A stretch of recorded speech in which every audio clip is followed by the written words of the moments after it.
परत हे युद्ध थांबणार आहे की सुरू होणार आहे? ज्योतिषशास्त्राच्या माध्यमातून याची काय परिस्थिती दिसते? ग्रह जे संकेत देत आहेत ते संकेत असे आहे की आता हे युद्ध थांबत नाही. इव्हन पहिलं महायुद्ध संपल्यावर जर्मनीच्या मनात अपमानाची प्रचंड धगधगती आग होती. ती आपण अनुभव घेतला. पुढे काय झालं? आज सुद्धा भारत युद्धात नव्हता, पण महागाई आपण सोसली. मध्यमवर्गीयाने त्रास सहन केला. बरोबर. कारण त्याच्या प्रत्यक्ष अप्रत्यक्ष प्रभाव होत असतो. आणि आपल्याला जे आज ग्रह सांगत आहेत ते मुख्यतः निसर्ग कुंडलीत बिघडलेले आहे. जागतिक महायुद्ध सुरू झालं म्हणजे भारतावर देखील प्रभाव होईल. पण इथे एक गोष्ट मी 100% नाही 110% सांगेन, युद्ध झाल्यानंतर भारत एक मोठी सत्ता म्हणून समोर येईल. भारतीय संस्कृती सगळ्यात जास्त अध्यात्म बेस असलेली आहे, प्रबळ आहे. त्यामुळे या विपरीत परिस्थितीत जगाला वाचवणारी एखादी संस्कृती असेल तर ती भारतीय संस्कृती आहे. डॉलरमध्ये त्याचं वर्चस्व वाढणार आहे की कमी होणार? मग या युद्धाचा सोन्या चांदीच्या भावावर सुद्धा परिणाम होऊ शकतो, त्याविषयी काय सांगाल?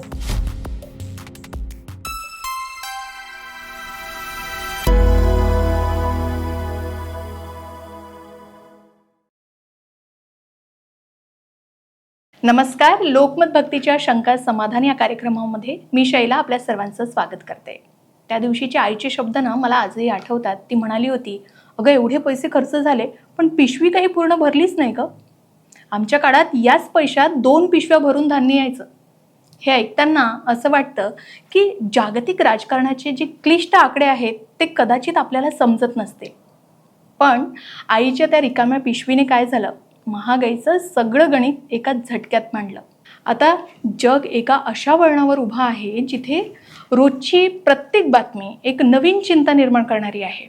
युद्धाची चर्चा असेल, हे सगळं पाहता एकच प्रश्न मनात येतो की हा काळ विनाशाकडे जातोय की परिवर्तनाकडे? 2026 विनाश की परिवर्तन या विषयावर चर्चा करण्यासाठी आज आपल्या सोबत आहे ज्योतिषाचार्य ज्योती जोशी मॅडम. खूप खूप स्वागत आहे तुमचं पुन्हा एकदा लोकमत भक्तीच्या या मंचावर. खूप खूप धन्यवाद. इथे नेहमीच प्रसन्न वाटतं, अभ्यासपूर्ण वातावरण असतं आणि टीम तुमची ॲक्टिव्ह असते. धन्यवाद त्यासाठी. तर आपला हा थोडा नाजूक असा विषय आहे आणि मला सर्वात महत्त्वाचा प्रश्न हा विचारायचा आहे की 2025मध्ये आपण पहिला एपिसोड केलेला, त्यावेळी तुम्ही जे काही फलितं सांगितली ती आत्तापर्यंत खरी ठरलेली आहे. ज्या भविष्यवाण्या केल्यात त्या तुम्ही नेमक्या कोणत्या आधारावर केलेल्या होत्या? कारण आता युद्धाचा विषय आहे, तर ते युद्धजन्य परिस्थिती आता जी निर्माण झालेली आहे, काही काळासाठी ते जरी थांबलेलं असलं तरी तो परत सुरू होण्याची भीती आपल्याला आहे का? आणि हे गृहीतक तुम्ही कशी मांडता, कोणत्या आधारावर मांडता, याबद्दल काय विशेष सांगाल? या बाबतीत ना आपलं शास्त्र खूप प्रगल्भ आहे. म्हणजे होतं काय ना की 2024 पासून आमच्या लक्षात आलं की गुरुदेवांची ही जी अतिचार गती आहे ती युग परिवर्तन घडवणार आहे. मग आम्ही अनेक ज्योतिषाचार्य सगळ्यांनी त्याच्यावर संशोधन कार्य सुरू केलं, विविध प्रकारे सुरू केलं. मग आम्ही इतिहासाची पानं काढली की यापूर्वी ही अतिचार गती केव्हा होती. करोना काळ, तत्पूर्वी दुसरं महायुद्ध, तत्पूर्वी पहिला महायुद्ध, मधल्या काळात गुरुदेवांची ही गती नव्हती. त्यापूर्वी जेव्हा आपण पाहतो तेव्हा महाभारत काळ.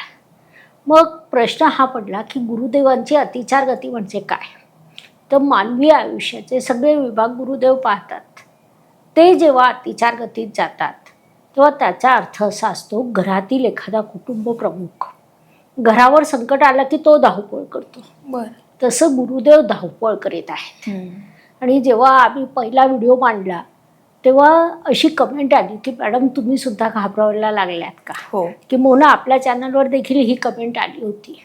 पण एक मी नक्की सांगते की ज्योतिषशास्त्र घाबरवण्यासाठी नाही आहे, सजग करण्यासाठी आहे. कारण हे मार्गदर्शक शास्त्र आहे आणि हे ऋषीमुनींनी निर्माणच यासाठी केलं आहे की येणाऱ्या संकटाची आपल्याला चाहूल असेल तर आपण योग्य पावलं उचलू शकतो.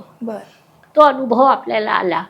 2025मध्ये या घटनांना सुरुवात झाली 29 मार्च 2025 रोजी, जेव्हा शनिदेव मीन राशीत गेले.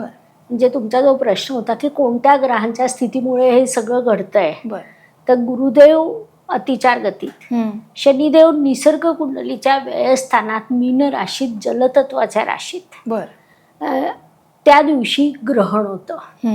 6 ग्रह एका राशीत होते.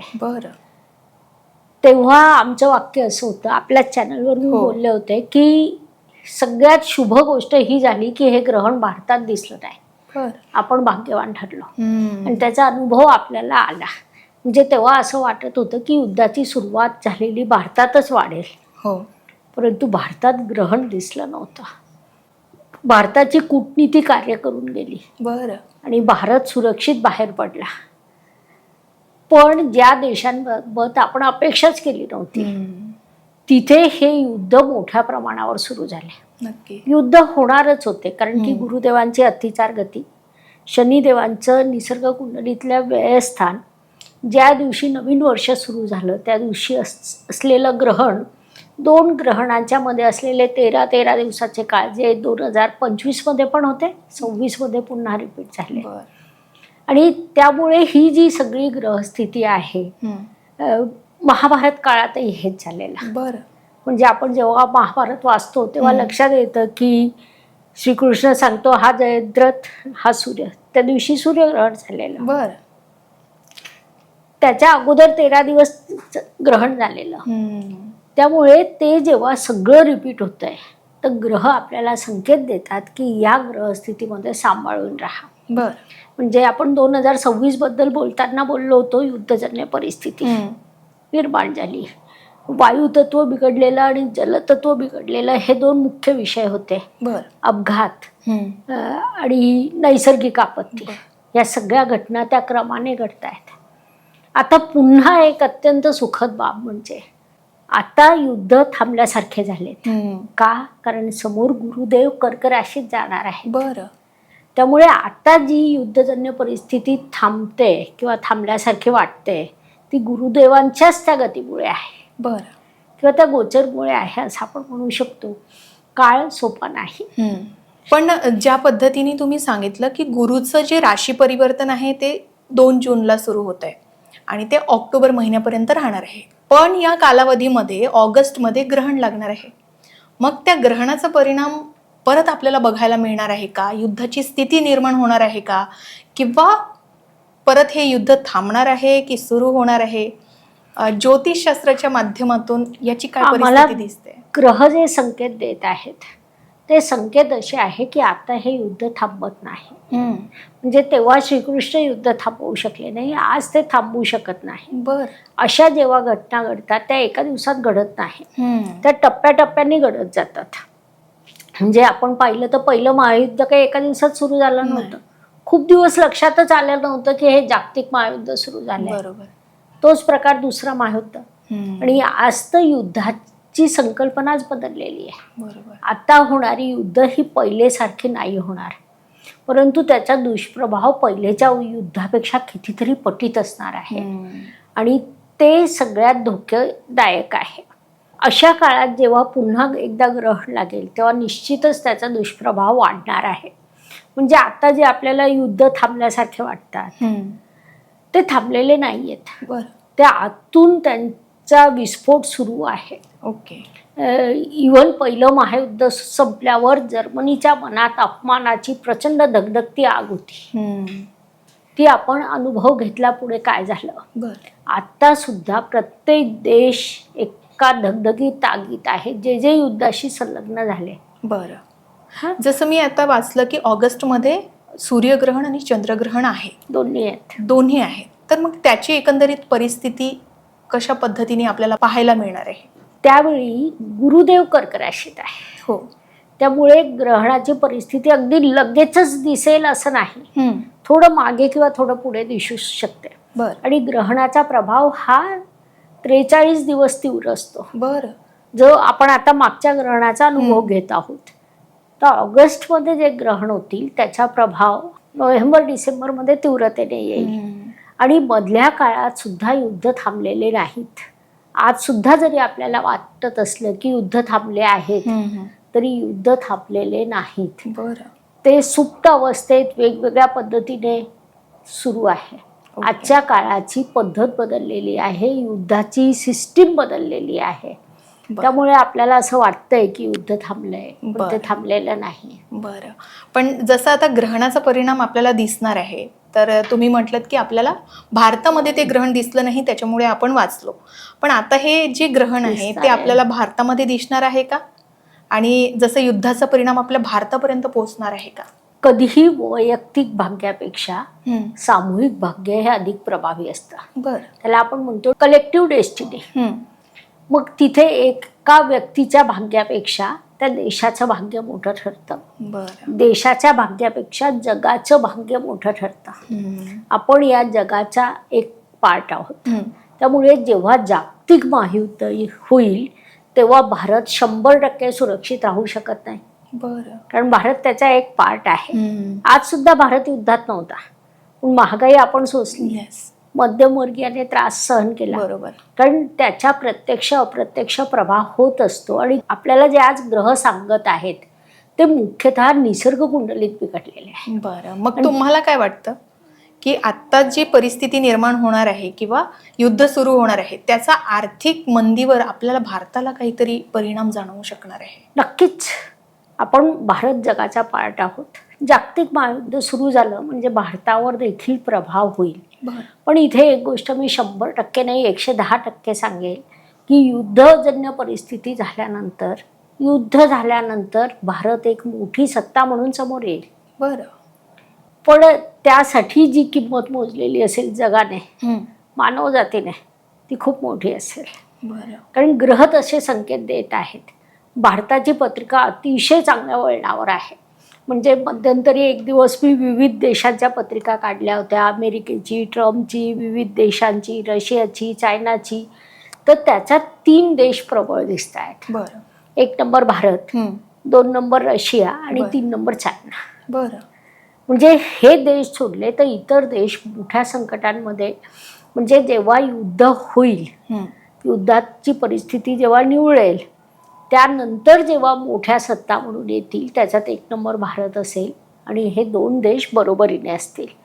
पण तोपर्यंतची वाटचाल ही टोटल 8 वर्षाची आहे. कारण गुरुदेवांची अतिचार गती वायू तत्वातून सुरू होऊन पृथ्वी तत्वावर थांबणार आहे.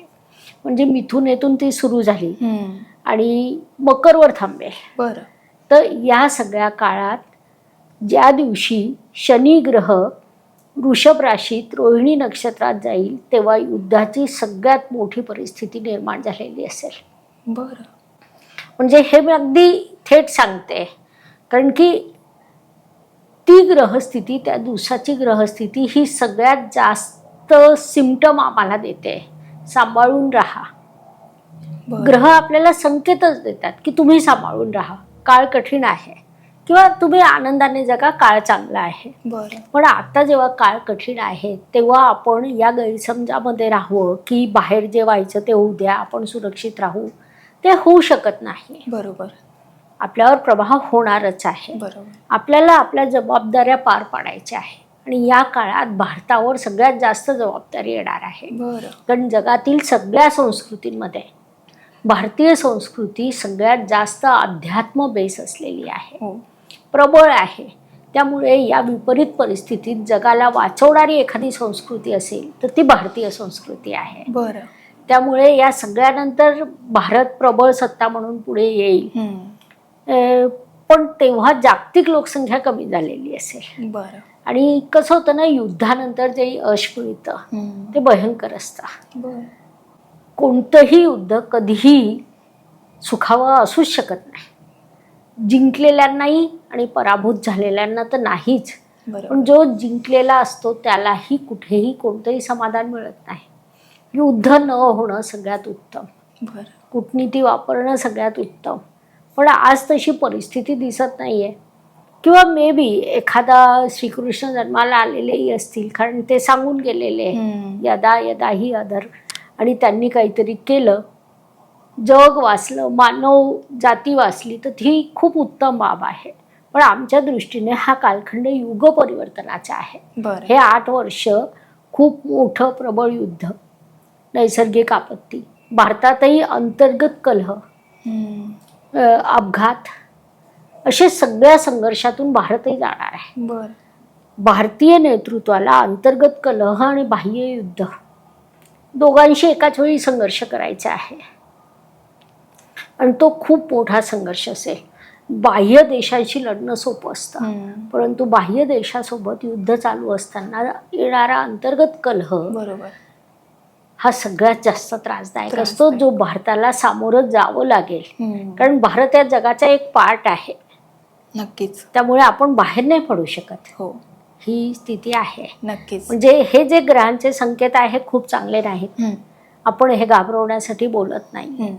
ही स्थिती आहे, त्याच्यात तुम्ही कसं जागरूक राहायचं ते महत्वाचा विभाग आहे. आणि आपल्याला आपल्या ग्रंथांनी जे उपाय दिलेले ते उपाय या काळात आपण करावे आणि जेवढं आपल्या हातून होईल खारुताईच्या वाटा बरोबर तेवढं आपण करू शकतो. म्हणजे रामायणातली खारुताई कशासाठी आली असेल त्या पार्टमध्ये, ती यासाठी आली की भविष्यात जेव्हा जेव्हा एखाद्या व्यक्तीला वाटेल की मी केल्याने काय होईल, बर, तेव्हा त्याला हे कळायला हवं की तू खारुताई असला तरी हरकत नाही, तू कर, तुझा सहभाग बदल घडवून आणेल.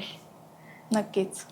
तर त्यासाठी आपल्या ग्रंथांमध्ये तेव्हा वाल्मिकीजींनी रामायणात खारुताईला स्वतंत्र वाटा दिला आहे. म्हणजे काय आपले ग्रंथ, आपली संस्कृती इतकी मोठी आहे की त्याची तुलनाच होऊ शकत नाही. नक्कीच, अगदी बरोबर सांगितलंय आणि उत्तम मार्गदर्शन केलंय. पण ज्या पद्धतीने आपण या युद्धाची स्थिती बघितली, अनेक महागाई ओढावल्या आहेत, अजूनही महागाई वाढते आहे आणि सिलेंडरचा तुटवडा होता. बऱ्याच गोष्टी सर्वसामान्य माणसाला न परवडणाऱ्या या तारखांमध्ये घडलेल्या आहेत. तर अशीच काही परिस्थिती आणखी आपल्याला समोर पाहायला मिळणार आहे. सर्वसामान्य माणसाला या महागाईला सामोरं जाण्यासाठी आणखी कुठल्या गोष्टी आपल्याला घडून येणार असल्याचं दिसतंय तुम्हाला? बघा, युद्धात आपला सहभाग नव्हता, महागाईला आपल्याला तोंड द्यावं लागलं. पेट्रोल वाढले, डिझेल वाढले, गॅस सिलेंडर वाढले. पण इथे पुन्हा एकदा बघा, इतर जगाच्या तुलनेत भारतात कमी वाढले. हो, इतर जगात त्यांना लॉकडाऊन करावे लागले वेगवेगळ्या पद्धतीने. बरोबर. भारतात अशी कोणतीही कृती करावी लागली नाही. खरं तर भारताची लोकसंख्या सगळ्यात मोठी आहे. हो, पण तरी सुद्धा त्या काळातही भारत कमी त्रासाने बाहेर पडला. अजूनही भारत कमी त्रासात बाहेर पडेल. पण हो, जेव्हा जागतिक युद्ध होतात तेव्हा देशावर प्रभाव होतो, देशातील माणसांवर होतो आणि सगळ्यात पहिला प्रभाव सामान्य माणूस आणि मध्यमवर्गीयावर होतो. सुरुवातच मध्यमवर्गीयावरून होतं. हो, सामान्य माणूस सर्वाईव्ह करून जातो कारण त्याला कुठून तरी मदत असते. हो, मध्यमवर्गीय माणूस कुणाचीच मदत मागू शकत नाही कारण की त्याचं ते कल्चरच नसतं. जो उच्च माणूस असतो त्याच्या प्रॉपर्टीत फरक पडतो, व्यवसायात फरक पडतो. कारण जेव्हा जागतिकच सगळे अर्थकारण बिघडतं तेव्हा त्याची अर्थव्यवस्था बिघडतेच. हो, त्याला त्या पद्धतीने नुकसान होतं. पण भरडला जातो तो सामान्य माणूस आणि मध्यमवर्गीय माणूस. आणि मग तो भरडला कसा जातो बघा, गॅस त्याला घ्यावाच लागणार आहे. मूलभूत गरजा जे सर्वाईव्हच्या आहेत त्या कराव्याच लागणार आहेत.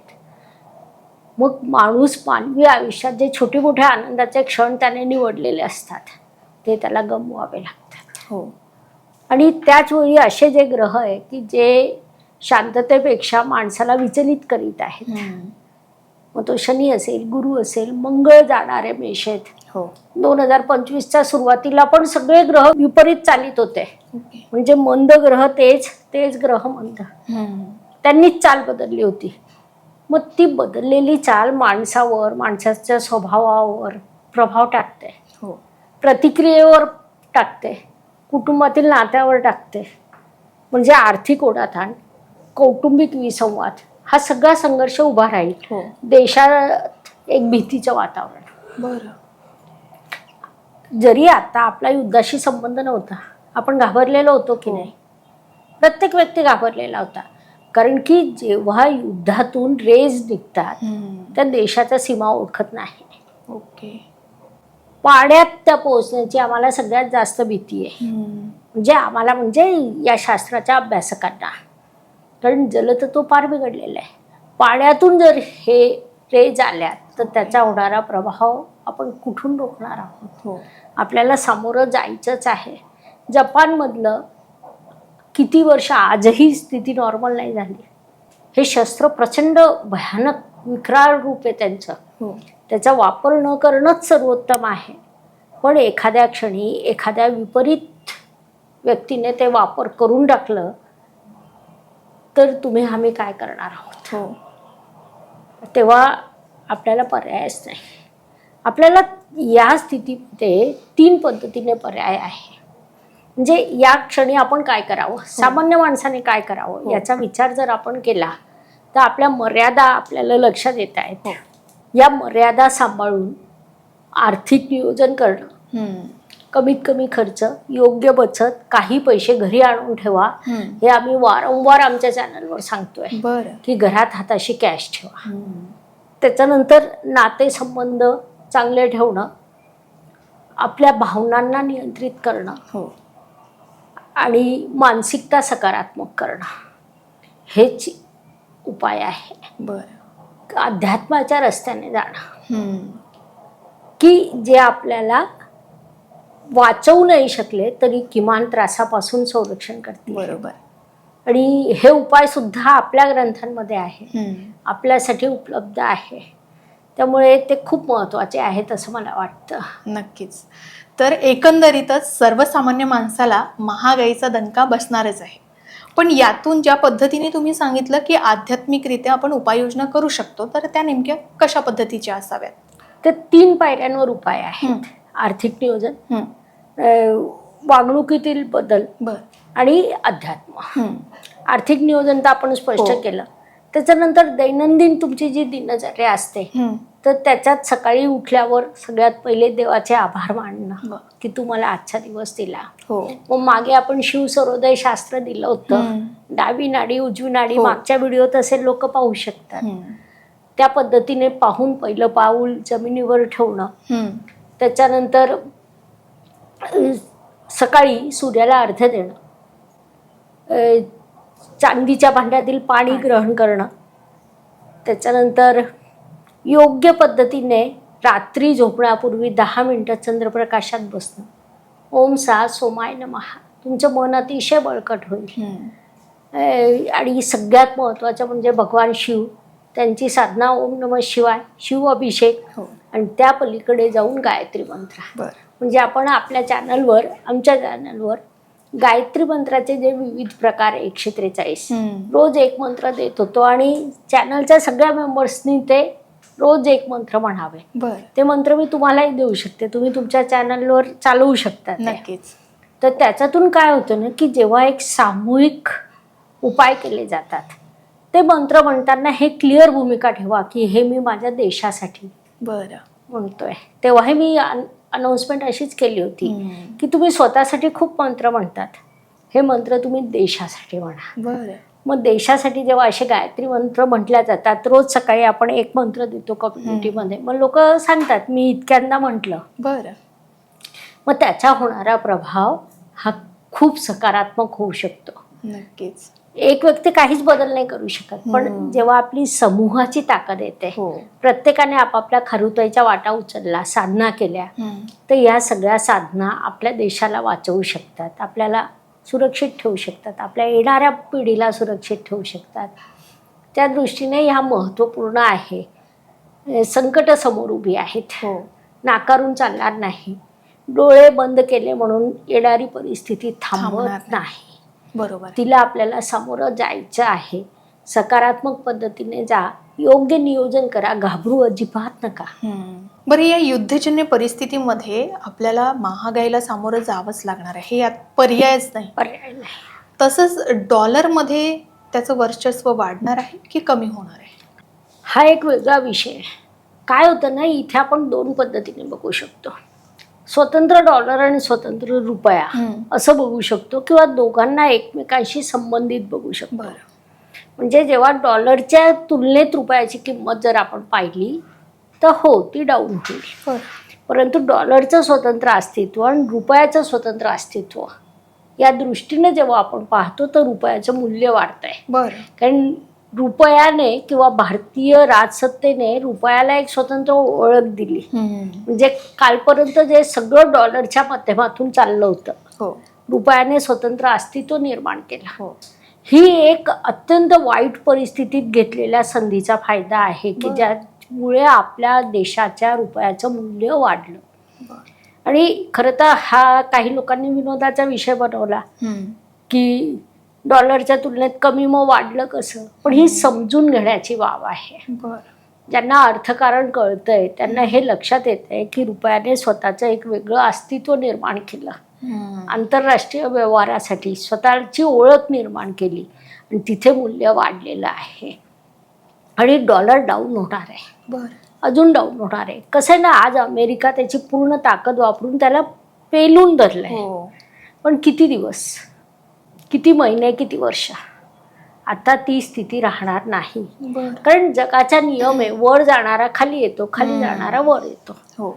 म्हणजे आपण अगदी अगोदरच्या सत्ता जरी पाहिल्या तरी प्रत्येक वेळी सत्ता सत्तांतरित होते. त्या दृष्टीने आता जे सत्तांतर होणार आहे ते भारताकडेच येणार आहे. त्यामुळे भारत वर जाणार, डॉलर खाली येणार. ते कशा पद्धतीने समोर येतं ते आपल्याला प्रॅक्टिकली नंतर कळेल. म्हणजे काय होतं ना, ग्रह मार्गदर्शक असतात. मी 3 वर्षापूर्वी व्हिडिओ टाकला होता की डॉलरच्या तुलनेत, म्हणजे माझा व्हिडिओ असा होता की रुपयाचं मूल्य वाढणार. तेव्हा मलाही कळलं नव्हतं कसं वाढणार. मग मधल्या काळात जेव्हा रुपयाचं अवमूल्य होतं तेव्हा मला असा प्रश्न पडला की आपलं गणित चुकलं होतं का, कारण हे आमचं गणितच असतं. मग आम्ही पुन्हा एकदा अभ्यास केला तेव्हा लक्षात आलं की नाही, रुपयाने स्वतःचं स्वतंत्र अस्तित्व निर्माण केलं आणि तिथे त्याची किंमत वाढली. आणि ही खूप मोठी गोष्ट आहे. मग शेअर मार्केटवर सुद्धा याचा परिणाम दिसून येणार आहे का? हो, शेअर मार्केटवर तीव्र प्रभाव होईल. सगळ्यात जास्त प्रभाव शेअर मार्केटवर होईल. तर शेअर मार्केटचे जे इन्व्हेस्टर आहे त्यांनी या काळात खूप विचारपूर्वक कार्य करावं, स्वतःला सुरक्षित ठेवावं. शेअर मार्केटमधून खूप लोक बर्बाद होताना आम्ही पाहिले. आणि आता या स्थितीमध्ये कोणत्या दिवशी कोणत्या क्षणी काय घडेल कोणीच सांगू शकत नाही. कारण की युद्ध जरी आता थांबण्यासारखे वाटत असले तरी ते खरोखर थांबलेले असं आम्हाला ग्रह सांगत नाही आहेत. आम्हाला ग्रह संकेत असं देत आहे की हे सगळं तात्पुरतं आहे, पुन्हा सुरू होईल. त्यामुळे पुन्हा परिस्थिती बदलेल. तर शेअर मार्केट हा अत्यंत सेन्सिटिव्ह मुद्दा झालेला आहे. तिथे तुम्ही तुमच्या कष्टाचे, मेहनतीचे, आयुष्यभरची कमाई जेव्हा तिथे टाकताय तर एकदा नाही 4दा विचार करा. आणि हा काळ योग्य आर्थिक नियोजनाचा आहे. तुमचे पैसे योग्य ठिकाणी विभाजित करून योग्य पद्धतीने ठेवणं हे तुमच्यासाठी अत्यंत आवश्यक आहे, त्याला पर्याय नाही. नक्कीच. मग अशा वेळी शेअर मार्केट बाबत सांभाळून राहू. सोन्या चांदी बाबत आम्ही सातत्याने 23-24 पासूनच बोलतोय, किमती वाढणार आहे. मग या युद्धाचा सोन्या चांदीच्या भावावर सुद्धा परिणाम होऊ शकतो, त्याविषयी काय सांगाल? खूप तीव्र प्रभाव होईल. कारण कसं होतं ना की जेव्हा हे सगळे युद्ध पुढे वाढतात तेव्हा सोने चांदी त्याचं अस्तित्व टिकवून ठेवेल. त्याचे रेट वाढणार आहे. ते कमी जरी झाले तरी ते तात्पुरते कमी होतील. म्हणजे आम्ही गेली काही वर्ष, शनिदेव जेव्हा मकर राशीत गेला तेव्हापासून हे सांगतोय सोन्यात इन्व्हेस्ट करा. नंतर आम्ही सांगितलं चांदीत इन्व्हेस्ट करा. 2025-26 चांदीसाठी होतं. त्या पद्धतीने त्या किमती वाढत गेल्या. अजूनही जर सोन्या चांदीच्या किमती कमी झाल्या तर त्या तात्पुरता होतील, पुन्हा वाढतील. कारण सोने चांदीची इन्व्हेस्टमेंट ही प्रॉपर आहे. पण तरी सुद्धा या युद्धजन्य परिस्थितीत फक्त एका ठिकाणी कोणीही गुंतवणूक करू नका. आणि सोने चांदीची गुंतवणूक ही प्रत्यक्ष सोने चांदीची, त्याच्यात एक काहीतरी प्रकार असतो ना ऑनलाईन मध्ये, तो नसावा. तुमच्या घरात जेव्हा तुम्ही सोन्याची इन्व्हेस्ट करताय तर तुमच्या हातात सोनं आलेलं असावं. त्या पद्धतीने इन्व्हेस्ट करा. इन्व्हेस्ट डिवाइड करून ठेवा. काही पैसे बँकेत, काही घरात कॅश, काही सोने चांदीमध्ये. ही काळाची गरज आहे. पण या सर्व युद्धजन्य परिस्थिती पाहता 2026चा जो काळ आहे, अजून काही महिने शिल्लक आहेत 2026चे, तर एकंदरीत भारतासाठी ही संधी आहे की धोका असणार आहे? आता इथे आपला दृष्टिकोन महत्वाचा ठरतो. एकंदरीत जेव्हा युद्ध विषय येतो तेव्हा तो सगळ्यांसाठीच त्रासदायक. हो. पण त्यातून एक मोठी सत्ता म्हणून आपण येणार आहोत. पण हे फक्त 26 मध्ये घडून जाईल का? तर तसं नाही होणार. अजून तर 26 आणि 27 मध्ये युद्धाची पूर्ण पूर्वतयारी पूर्ण होईल. बरं. खऱ्या युद्धाची सुरुवात 2029 मध्ये होईल. 30 मध्ये तो पीक पॉइंट असेल. 31 नंतर युद्ध कमी कमी होतील, कारण ही टोटल 8 वर्षाची प्रोसेस आहे. बरं. की जी अत्यंत दीर्घ आहे. एका दिवसात काही होईल का? तर तसं नाही होत आहे. मात्र टप्प्याटप्प्याने जे होत जाणार आहे ते खूप भयंकर आहे. आता ठीक आहे, आपण म्हटलं 30 मध्ये मोठं युद्ध होणार. आज 4च वर्ष राहिलेत. हो. मग तेव्हा मोठं युद्ध होणार म्हणजे मोठी शस्त्राचा वापर होणार. 26-27 मध्ये युद्धाच्या परिस्थितीची पूर्ण व्यासपीठ तयार होत आहे. कारण इथे गुरुचं जे गोचर आहे ते थोडं सकारात्मक आहे. ते सद्बुद्धी देत आहे मानवाला. पुन्हा गुरु जेव्हा कन्या राशीत जाईल तेव्हा परिस्थिती बिघडणार आहे. इकडे शनिदेव मेषेत जातील, परिस्थिती बिघडणार आहे. मेषेनंतर शनिदेव वृषभ राशीत जातील आणि विशेषतः रोहिणी नक्षत्रात जातील. ती सगळ्यात भयानक परिस्थिती असेल. बापरे. हो, तो दिवस सगळ्यात भयानक. तर हे सगळं असं आहे म्हणून आपण हे नाही म्हणू शकत की भारताला संधी आहे. हा, रनिंग रेस आहे, त्याच्यात सगळ्यात पुढे आहोत म्हणून भारत एक मोठी महासत्ता म्हणून पुढे येईल. पण तशा पद्धतीने आपण जर महासत्ता म्हणून आलो तर आपल्याला तरी समाधान असेल का? नाही. हे सत्य आहे. म्हणजे कौरव पांडवाच्या युद्धानंतर द्रौपदी युद्धभूमीवर धाय मोकळून रडली. तिची शपथ पूर्ण झाली होती. तिचा बदला पूर्ण झाला होता. ते पूर्णतः जिंकले होते. हस्तिनापूर त्यांचं झालं होतं. पण तरी सुद्धा त्या युद्धातून जे काही समोर आलं ते चांगलं नव्हतं. माणसाला हे कळत नाही की आज ह्या पृथ्वी तलावर हस्तिनापूर आहे, ते 5 गावं आहेत, पण कौरव नाही, पांडव नाही, श्रीकृष्ण देखील नाही. म्हणजे अशा गोष्टी की जे तुम्ही राहणारच नाहीये. तर त्यासाठी तुम्ही युद्ध करून मानवी आयुष्य का बिघडवताय? अगदी बरोबर.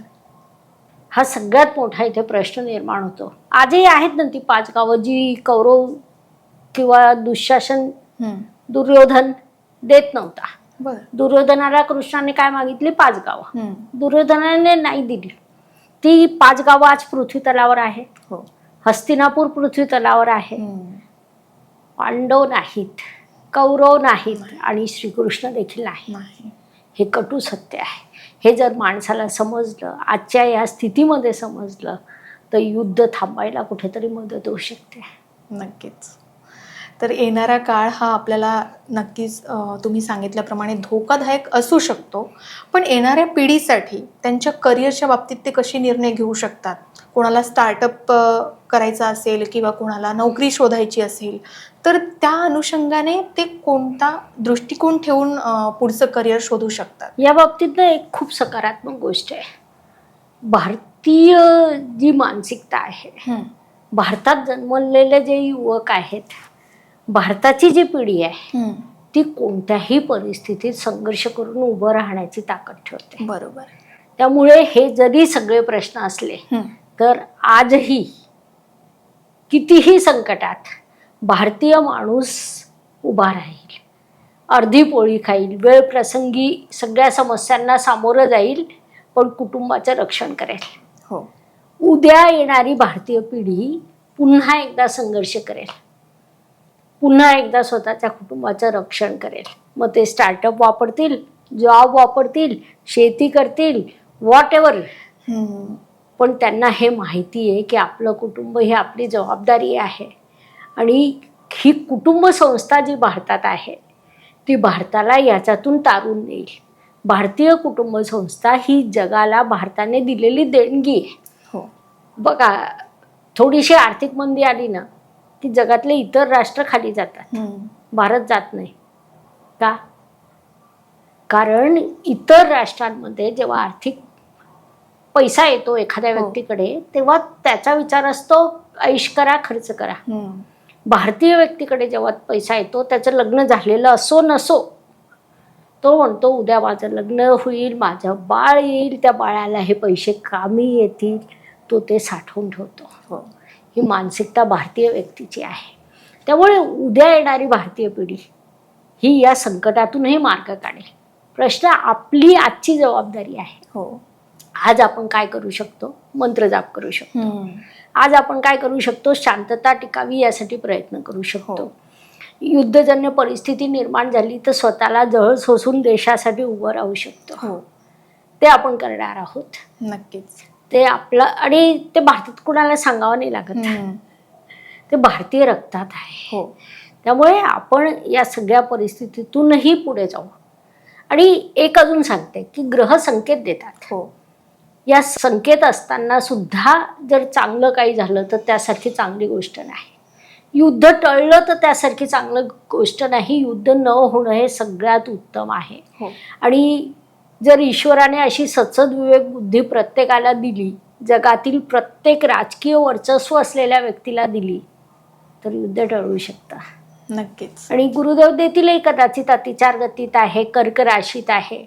कर्क राशीतल्या गुरुदेवांनी ही बुद्धी जर सगळ्यांना दिली तर हे सुद्धा घडू शकतं. कारण आज सगळ्या राजकीय व्यक्ती, राजकीय पदावरच्या व्यक्ती, वैयक्तिक त्यांना धोका आहे. म्हणजे मोठी पदं ज्यांच्याकडे आहे, राजकीय अधिकार त्यांच्याकडे आहे, त्यांच्या जीविताला आज धोका आहे. म्हणजे ग्रहस्थितीप्रमाणे. जर त्यांना कर्क राशीतल्या गुरुदेवांनी ही सत्सद्विवेक बुद्धी दिली, त्यांनी अंगीकारली, जग तिसऱ्या महायुद्धाच्या तावडीतून वाचलं, तर त्यासारखी सुखद आणि सुखावह गोष्ट नाही. नक्कीच. जाता जाता एक शेवटचा प्रश्न, की जी ग्रहस्थिती आत्ता निर्माण झाली आहे, ते युद्ध त्या ग्रह परिस्थितीमुळे होऊ शकतात. तर तसंच आपल्या घरातली छोटी मोठी युद्ध असतात, जसं भांडणं असतात काही, तर अशी आव्हानात्मक स्थिती कोणत्या राशीसाठी निर्माण होऊ शकणार आहे? कसं होतं ना की अशी आव्हानं जास्तीत जास्त निर्माण होण्याची शक्यता आता सिंह, धनु आणि मेष राशीसाठी आहे. एक तर अग्नितत्वाच्या राशी, गुरुदेव जलतत्वात आहेत, त्यामुळे त्यांच्यासाठी होईल. आणि शनिदेव जलतत्वात आहे, त्यामुळे अग्नितत्वासाठी थोडे आव्हानं राहतील. वायू तत्वासाठी पण त्याच्यापेक्षा कमी प्रमाणात आव्हानं राहतील, मात्र आव्हानं आहेत. आणि एक आहे की जसं आपण सुरुवातीला बोललो किंवा त्यात दुसऱ्या एका पॉडकास्टमध्ये कधीतरी आपण बोललो होतो की गुरुदेव सगळ्यांना शुभफळं देतात. तसे जर गुरुदेवांनी विचार सगळ्या राशींना दिले, आज ज्याची सगळ्यात जास्त गरज आहे, सकारात्मक विचार, सकारात्मक आचार जर गुरुदेवांनी दिले तर त्याच्यासारखी शुभ गोष्ट दुसरी असू शकणार नाही.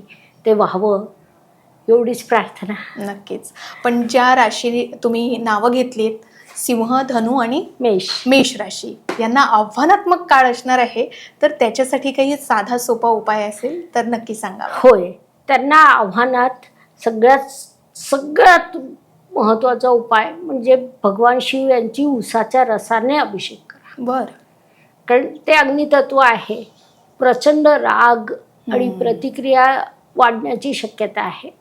अशा वेळी भगवान शिव यांना जेव्हा उसाच्या रसाने अभिषेक होतो तेव्हा ती जी शांतता असते ती यांच्यातही उतरते. नक्कीच. तर हा उपाय सगळ्यांसाठी अत्यंत उपयुक्त राहील. 108 वेळा जरी तुम्ही मंत्र म्हटलं, ओम नमः शिवाय, अक्षरशः आपण जेव्हा ओम नमः शिवाय म्हणायला सुरुवात करतो ना, दुसऱ्या तिसऱ्या मंत्रानंतर आपण खूप शांत झालेलो असतो. 108 पर्यंत अतिशय निवांत वाटतं. आणि तेव्हा जर उसाच्या रसाने अभिषेक सुरू असला तर होणारा प्रभाव हा खूप तीव्र होतो. उसाचा रस हा अत्यंत थंड प्रकार आहे, शांत करतो माणसाला. उन्हाळ्यात थंडावा देतो, मानसिक तणावात शांतता देतो. म्हणजे आता उन्हाळ्यात सुरू आहे, तुम्ही बाहेर निघाल्यावर जर उसाचा रस पिलात तर तुम्हाला तुमची एनर्जी लेवल सकारात्मकरित्या दुप्पट वाढेल आणि हीट 50% कमी होईल. हे उसाच्या रसाचं वैशिष्ट्य आहे. तर याचा वापर आपण करू शकतो. नक्कीच. तर जसा आजचा आपला हा विषयच होता की युद्ध थांबलेलं युद्ध ही आपल्याला संधी देणार आहे की धोका? तर अजून काही जागतिक परिणाम किंवा काही संकट ओढवण्याची शक्यता आपल्याला या 2026च्या काळामध्ये दिसत आहेत का? होय, 2026 फक्त आपण वेगळं नाही करू शकत. 26, 27, 28, 29, 30 या पद्धतीने आपण जेव्हा जातो तेव्हा जागतिक दुष्परिणाम प्रचंड होण्याची शक्यता आहे. अधिकार पदावर असलेल्या व्यक्तींच्या जीविताला धोका होणं, अपघात होणं, युद्धजन्य परिस्थिती सातत्याने वाढणं, सायबर युद्ध होणं, छुपे युद्ध होणं, देशांतर्गत कलह विविध देशांमध्ये सुरू होणं, शेजारी राष्ट्रांची आक्रमकता वाढणं, असे सगळे, आणि जोडीला नैसर्गिक आपत्ती आणि पुन्हा एकदा विचित्र अपघात जे आपण यापूर्वी पाहिले नाही. नंतर संस्कृती बिघडणं. आपण मागे एकदा बोललो होतो की महाराष्ट्राला केतू ग्रहाची महादशा सुरू आहे. ही केतू ग्रहाची महादशा मागच्या 3 महिन्यात 4 महिन्यात काय करते पाहतोय आपण.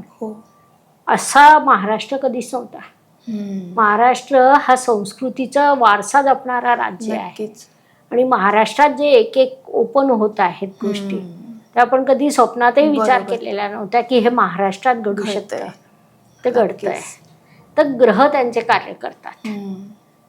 आपण त्या काळात कसं वागतो हे महत्त्वाचं आहे. तर खूप उत्तमरित्या मार्गदर्शन केलेलं आहे. युद्ध आणि थांबलेलं युद्ध पुन्हा सुरू होणार आहे का? धोका निर्माण होणार आहे का? संधी आहे की परिवर्तनाचा काळ आहे? याबद्दल खूप सविस्तर चर्चा आपण केलेली आहे आणि नक्कीच यातून आपल्या प्रेक्षकांना सुद्धा सावरण्याची संधी मिळेल आणि त्यावर उत्तम उपाय सुद्धा तुम्ही दिलेले आहेत. तर ते मी एक सांगू इच्छिते की आम्ही ग्रहस्थितीवरून हे केलेलं आकलन आहे. आकलन चुकू शकतं. आकलन चुकलं, युद्ध थांबलं तर मी स्वतःला भाग्यवान समजेल. नक्कीच. तर खूप खूप धन्यवाद. तुम्ही उत्तम असं प्रेक्षकांसमोर युद्धाबद्दल आणि या परिस्थितीबद्दल सविस्तर चर्चा केलेली आहे आणि आपली फलितं मांडलेली आहेत. तर त्यासाठी खूप खूप धन्यवाद तुमचे. धन्यवाद. नमस्कार. तर जसं मी सुरुवातीला बोलले होते की मॅडमनी आजपर्यंत ज्या काही भविष्यवाणी केलेल्या आहेत त्या खऱ्या ठरलेल्या आहेत आणि या संबंधित काही पॉडकास्ट झालेले आहे ते तुम्ही लोकमत भक्तीवर नक्कीच बघू शकता. तर आज आपण ज्योतिषाचार्य ज्योती जोशी या मॅडमच्या नजरेतून 2026च्या आव्हानांचा आणि संधीचा वेध घेतलेला आहे. कदाचित आभाळ युद्धांच्या ढगांनी काळवंडलेलं असू शकतं किंवा आर्थिक गणितसुद्धा बिघडलेली असू शकतात. पण आईच्या त्या रिकाम्या पिशवीने आपल्याला एक गोष्ट नक्कीच शिकवली होती की संयम आणि नियोजन महत्त्वाचं आहे. तसंच मॅडमनी सुद्धा सांगितलंय की काळ विनाशाचा असो किंवा परिवर्तनाचा, इतिहास साक्षी आहे की जो काळानुसार बदलतो आणि स्वतःला सिद्ध करतो तोच टिकतो. आजची ही चर्चा तुम्हाला भीती घालण्यासाठी नाही तर येणाऱ्या काळासाठी सज्ज करण्यासाठी होती. शेवटी ग्रहताऱ्यांची दिशा आपल्याला मार्ग दाखवू शकते, पण त्या मार्गावर चालायचं कसं हे आपल्या कर्मावर आणि जिद्दीवर अवलंबून असतं. मग 2026 हे विनाश की परिवर्तन या विषयावर तुम्हाला काय वाटतं? आपल्या प्रतिक्रिया कमेंट बॉक्समध्ये नक्की लिहा आणि आजचा हा एपिसोड तुम्हाला कसा वाटला, आजचा हा भाग तुम्हाला कसा वाटला हे सुद्धा कमेंट करून नक्की लिहा. अशाच एका महत्त्वाच्या विषयावर चर्चा करण्यासाठी आपण पुन्हा भेटूया. तोपर्यंत पाहत रहा लोकमत भक्ती. नमस्कार.